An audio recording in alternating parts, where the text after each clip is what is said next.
శ్రీ గురుభ్యో నమః. నమో విశ్వకర్మణే.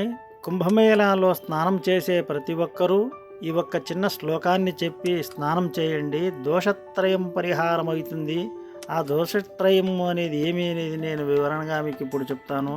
అలాగే పూర్వజన్మంలో ఆర్జించిన పాపాలు, ఈ జన్మంలో ఆర్జించిన పాపాలన్నీ కూడా కుంభమేళా స్నానం చేయడం వలన మనకు పరిహారం అవుతుంది అని పెద్దలు చెప్పినారు.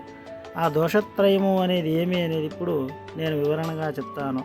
సర్వపాపహరమైన పుణ్యస్నానం చేసేటప్పుడు మనం చెప్పుకోవలసిన ఒక్క చిన్న శ్లోకం: కాయక దోష పరిహారార్థం, వాచక దోష పరిహారార్థం, మానసిక దోష పరిహారార్థం, దోషత్రయ పరిహార ద్వారా మమ శరీరశుద్ధిర్థం కుంభమేళా స్నానం అహం కరిష్యామి అని ఇలా చెప్పి స్నానం చేయడం వల్ల శరీరము శుద్ధి అయ్యి మనకు సర్వపాపములు హరించిపోతాయి. ఇప్పుడు శ్లోకార్థము: కాయక దోషము అంటే మాంసముద్ధమైన ఈ కాయంతో అనేకమైన పాపములు చేసింటాం, వాటి అన్ని పరిష్కారము కోరుకుంటూ. అలాగే వాచక దోషం, మనం మాట్లాడేటప్పుడు అనేకమైన తప్పులు చెప్పిండొచ్చు, అలాగే కలహాలు పెట్టిండొచ్చు, అటువంటివన్నీ వాచక దోషాలు, వీటి పరిహారం.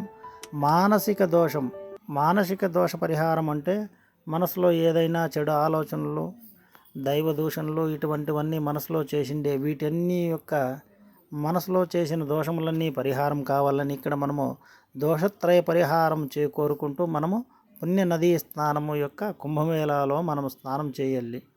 అలాగే మీ అందరికీ మా ఛానల్ నచ్చినట్లయితే సబ్స్క్రైబ్ చేసుకోండి, షేర్ చేయండి.